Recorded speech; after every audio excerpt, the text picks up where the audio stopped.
Air raid sirens sounded in South Korea after the North fired at least 23 missiles in its direction Wednesday. South Korea quickly responded by launching its own missiles. The launches came hours after North Korea threatened to use nuclear weapons to get the U.S. and South Korea to, quote, pay the most horrible price in history. Russia on Wednesday urged North and South Koreas to remain calm after both fired missiles. The Kremlin spokesman told reporters all parties should avoid steps that could worsen an already tense situation. The United States does not see any signs that Russia is making preparations to use nuclear weapons, White House spokesperson John Kirby said Wednesday, adding that he had no specific comment on a New York Times report about such Russian discussions. U.S. President Joe Biden rips into Republicans on a campaign swing through Florida. AP correspondent Tim McGuire has more. Democracy is on the ballot this year. President Biden campaigning for Florida Democrats Charlie Crist running for governor and Senate candidate Val Demings telling a crowd at Florida Memorial University, an historically black university, that GOP candidates across the nation seem determined to restrict elections in the future. They're coming after your right to vote and who get to count the vote. No, for real. You got 350 so election deniers on the ballot on the Republican ticket. Biden will campaign in New Mexico Thursday, California on Friday, and Pennsylvania on Saturday, in the run-up to Election Day, Tuesday. I'm Tim McGuire. Saudi Arabia has shared intelligence with American officials that suggest Iran could be preparing for an imminent attack on the kingdom. That's according to 3 U.S. officials who spoke Tuesday on the condition of anonymity. Uganda aims to start commercially pumping its oil reserves in April 2025, with China being considered as a potential source of funds to develop an export pipeline, Uganda's energy minister said Tuesday. Although Ugandan officials have previously mentioned 2025 as the year for commencement of production, it is the first time they are being specific about the month. Aides to former U.S. President Donald Trump are quietly getting ready for a 2024 presidential campaign that could be announced soon after next week's midterm elections. AP correspondent Donna Warder reports. Trump's former White House chief of staff, Reince Priebus, says, quote, I'm like 95% he's going to run, end quote. And Priebus says if other big challengers run, Trump will be very difficult for any Republican to defeat. Another campaign would be a remarkable turn for any former president, especially one who's made history by being impeached twice. Trump also remains embroiled in several criminal investigations, including probes of classified documents held at his Mar-a-Lago club in Florida, and his efforts to pressure elections officials to overturn the results of the 2020 election. I'm Donna Warder. Former Israeli Prime Minister Benjamin Netanyahu appears to be heading toward victory in national elections, with 80% of the ballots counted. Votes are still being counted, and the results are not final, but it's looking like Israel will get the most right-wing government in years, bolstered by a strong showing from the ultra-nationalist religious Zionism party,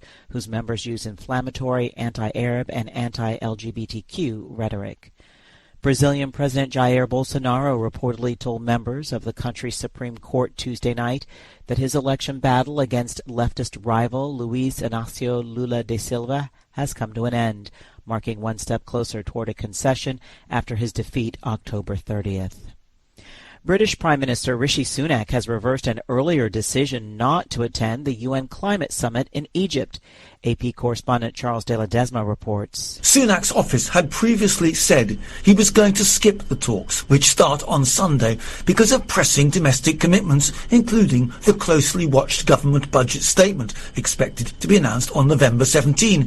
But Sunak has now tweeted he would be attending the 2-week gathering because he says there's no long-term prosperity without action on climate change. Sunak's earlier decision to miss the talks has been criticised by many, including his climate advisor Alok Sharma. Britain currently holds the presidency of the Conference of the Parties and hosted the Climate Summit in Glasgow last year. Charles de Ledesma, London.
Hi, thank you for watching.